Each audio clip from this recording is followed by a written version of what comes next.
Perfect. All right. Well, firstly, thank you for having us here. It's a real pleasure to be here. Today, I'm going to be introducing you to our game, Bash. My name is Graeme Brandham. I'm the creative director at Epoch here, and I manage day-to-day the artistic direction and overall narrative and ideation of this project. I believe I'm also joined here with my co-founder today, Alex, who is our tech lead and also co-founder. Bash is a sports card collectible game. We have been leaning into card collectible games, obviously, due to the fact that we are blockchain native and that we are also using AI in our product. The reason for us using sport in our collectible card game is it's one of the first questions we often get asked, actually. It's not a combination that has really ever been seen before. The sport we're using is American football. We chose American football for a number of reasons, particularly because the style of the play lends itself to card games, but also for a number of other reasons, including the American market being one of the bigger markets for NFTs, for blockchain games, and for people who understand blockchain and AI particularly. We also chose sport for the reason that it's a very enduring and very long-lived style of entertainment. If you take any modern TV show, perhaps at most they might make 5, 6 seasons, maybe 10 seasons if we're lucky. With sport, we're now watching season 120, for example, of the English Premier League. So it's definitely one of the most long-lasting forms of entertainment, and the fact that it's never been really attempted to be brought into a collectible card game is something that really surprised us and something that we felt very strongly we should address. This is a rough mock-up of what we're aiming to achieve with our game. The game itself is represented by 7 players on the field, all American football players, who will take it in turns to try and score touchdowns against each other using traditional American football rules mixed with the card collectible style of gameplay that you'd expect from something similar to Hearthstone or Gwent, particularly in the use of abilities, in the use of booster cards, in the use of tactic cards to really employ your play. This card game is just a stepping stone, however. Epoch is much more than just a card collectible game. We are actually aiming to build on the blockchain one of the first digitally native sports franchises. And what I mean by that is not just being a gaming company, but actually attempting to build something akin to the Premier League or the NFL in America. There's a number of reasons for this. When you look at any traditional sports league, they're very top heavy. They are owned and managed by a very small amount of people, and the fans of a sports league tend not to have very much impact on that sports league. They don't get to really influence how the games are played. They don't get to help decide the training schedules for their favorite players. They don't get to be involved in the signing of contracts between teams. As a fan, you are just a consumer. The traditional roles in capitalism still exist in the sports industry, where they make something and you consume it. And there is a hard wall between those two people. And that's a wall that we really want to try and break down. So what we're attempting to do here, by building up a collection of games, starting with this card game, is to build the first fully decentralized, first digitally native sports franchise. That will include AI players, players that have a life of their own that you can talk to using chatbots, that you can get to know, that will self-perpetuate their own careers. And that also includes having digitally native teams that will play against each other using machine learning to produce games that will be, hopefully, as entertaining and as absorbing and as unpredictable as a real sports game. But obviously the key to all of this lies in the fact that we're using blockchain infrastructure. We want blockchain, at least myself personally, I want blockchain to be something that is for people. something that really gives people an opportunity to have something autonomous in their lives that isn't necessarily controlled by big institutions, big corporations, monopolies, or governments. And in this sense, sport is the perfect opportunity for us to try that. When you play these games, you obviously own these characters, or you own shares in these characters of it through things like NFTs. These digital collectibles give you entitlements in the democratic decisions of how this league is run. So, for example, you'll be able to join a DAO. I'm just going to play a video here of some gameplay. You'll be able to join DAOs that help you manage these players' career. You'll be able to join DAOs that help you manage your favorite teams. You might, if you've got a particular team that you follow, you'll be able to even join like their marketing team, and the NFTs that you own within these games will represent your shares in these projects. To put it simply, I always think of it like a traditional stock and share. Imagine if you'd been able to buy a stock or share in the career of your favorite player. Let's say someone like Michael Jordan, the NBA star. If you'd been able to own a stock or share in the career of Michael Jordan, and not only help build his career, maybe as a marketing manager, maybe as just an advisor, maybe just as someone that wants to be a supporter. But you also then get to enjoy the upside of that career too. You get to have a real stake in his growth, and you get to have a real stake in the opportunity that his growth represents. And that's what I really mean by decentralizing a sports franchise. We want to take the model of a traditional sports franchise, a proper league, and break it up into its constituent components so that people, real, honest fans of sports, can own, manage, play, and decide on everything within that league. And that journey does start with this particular game. So Epoch Bash, the card game that I spoke about earlier in this talk, represents the first step towards this by introducing you to some of these AI players, by giving you the chance to start owning them and developing their careers, and by giving you the chance to start understanding the different teams and the narrative structure behind this league.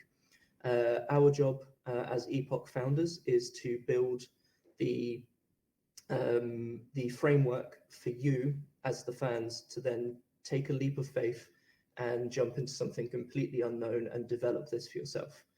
And that's exactly what we are trying to do. We've been developing this project for over a year now. We've been pitching it in numerous places. We've had some success in our funding. We're currently in our round at the moment. The concept, as I mentioned, is starting off with this card game that we're currently getting funded and developing. The demo for this game should be ready by January. So if you're interested in playing it, we should have a playable demo for you by the start of the new year. We already have a few AI characters available to talk to. You can currently talk to them through WhatsApp, and we're looking at being able to do the same thing through Telegram and other messaging services as well. So you can already start talking to these athletes. They're already embedded with backstories, with personalities, everything that you'd imagine from a real person, even down to what kind of food and drinks they like. This gives you a bit more of an overview of the wider game loop that we're going to be building. We also have a sandbox world that has already been built and designed. That will be released in the new year. In the sandbox world, you'll be able to meet and collect new players for your teams. And obviously all of those players, again, represent AI players that in the bigger scope of the league will eventually become the infrastructure of that league and your opportunity to own shares and a stake in that league and in the careers of your favorite players and favorite teams. There'll also be building and crafting within this, particularly in the sandbox side of things, that will allow you to kind of customize your players to add new equipment to them and, to really kind of RPG this game.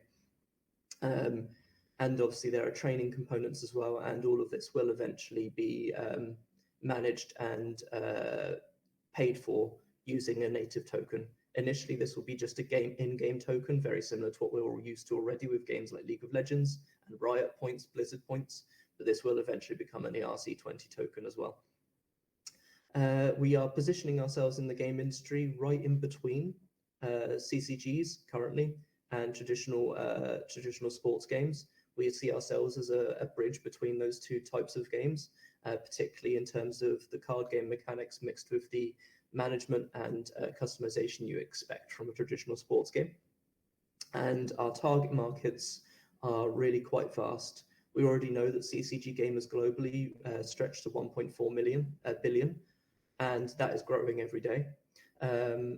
We also know that CCG gamers are interested in sports. Up to 65% of traditional CCG gamers are also sports fans. So the crossover between these two industries is actually really rather massive, and it's one that we anticipate trying to break into, hopefully with some success. The opportunity is, of course, the bigger picture. AI superstar athletes, digital superstars that we can all own and share and love collectively rather than just as consumers, coordinated by vast communities of people all around the world who get to influence everything from the story to the sports league and everything on the blockchain so that it's transparent and owned by individuals who are fans as well as, managers, marketers, whatever they happen to be. The monetization within this game obviously comes from more traditional means to begin with. That includes digital card sales, in-game purchases, the standard mobile gaming monetization options that we're all used to. And we anticipate a gross profit margin of 67% in the first year after release. Our core team is as follows. There's obviously a lot of people there, so I won't go through everyone, but our co-founders include Alex, Thomas, Hans, and myself. And we also have a completely full stacked tech team, everything from UI to development. And that also includes Unity developers and game designers. We also have a partnership with an excellent studio in Vietnam who do a lot of our sandbox and 3D builds. They're a wonderful group of people. Beyond Studios, definitely worth looking up. I've spoken about the long-term vision for Epoch already, but as I mentioned, we're going to be doing fantasy sports for the next generation, completely AI-driven, independent digital superstars, community ownership, and completely engaging and hopefully realistic and unpredictable game days that people can start to believe in. And this is just a kind of graphic of the different facets of this game that we're building over time. The first two to be released will be these two, which is the sandbox world and the card game, followed by these two at a later point once we've developed the first two. Our pre-seed round, we're filling up to $800,000. We're already 75% filled in that capacity. We're looking for the final amount now. We've already had some warm leads in that respect, so we're hopeful. Our demo's due out in the new year, and I think all that remains to be said is to thank you for your time. Thank you for inviting us to talk today. I hope I've explained this well enough and that you get a sense of what we're trying to achieve here, both from the perspective of a game, but also from the perspective of what we really want blockchain to be as a decentralized community, as a thing that supports and gives people opportunities more than just wealth growth. Yeah, thank you for your time, and I look forward to your question. Thank you for your presentation. Our invested judge has conducted an early review of the Epoch's project document, and based on her understanding of the projects, she has prepared one question in advance, and now I will ask one question on her behalf. Yeah, so the question is, what's your view on the future development of PvP types of blockchain gaming? Thank you. I think that's a really beautiful question. My view in particular on PvP blockchain gaming is perhaps very similar to what original blockchain proponents might have believed in. I was an early investor in blockchain and an early adopter of blockchain. I started this journey in 2014, and I still very much believe in the original ethos of blockchain, that it was born from the place of struggle. It came from the fact that we had a financial crisis in 2008, and it came from the fact that as a community, we slowly started to lose trust in our institutions, particularly in banks and their ability to protect our money and to protect our interests. I think blockchain represents community. It represents the ability for an individual to have ownership, autonomy, and it brings power back to the individual in a way that has never been done before. And that is because it removes trust as a component of any exchange from the equation. Trust is embedded into the blockchain, or at least it's meant to be, usually when it's not being hacked.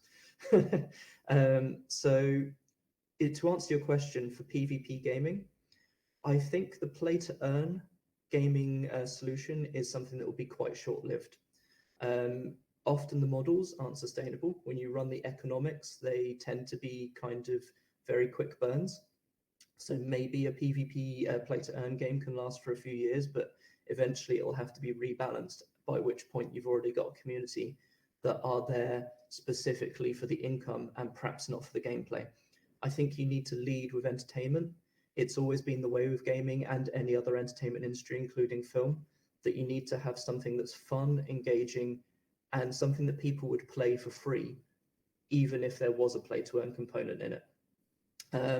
And then I think blockchain after this should actually be used to give people ownership and control in the game that extends more towards their political power, the opportunity to co-create, the opportunity to be creative within the game universe, the opportunity to help decide where the game goes, so that the relationship between the business owners and the people who are playing the game is a much more transparent, much more open, and much more communicative, a much more communicative dynamic. Rather than just the consumer still being a consumer that happens to get a little bit of money back in exchange for their time. I think it should eventually become something where the fans of the game and the owners of the game are actually working together for a greater cause.